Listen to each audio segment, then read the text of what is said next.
平生不做虧心事，夜半敲門也不驚。呢句俗語係廣東人世世代代嘅智慧。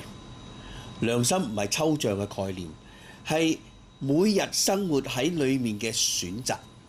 比如你開餐廳，會唔會用啲地溝油？你賣手機，會唔會將啲翻新機當新機賣？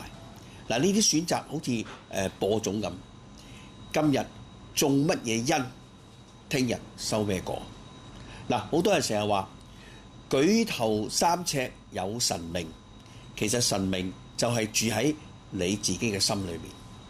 當你為咗着數而呃人，個心會好似一嚿石頭咁壓住；當你幫咗人唔出聲，個心會暖咁，好似飲咗杯熱湯咁樣。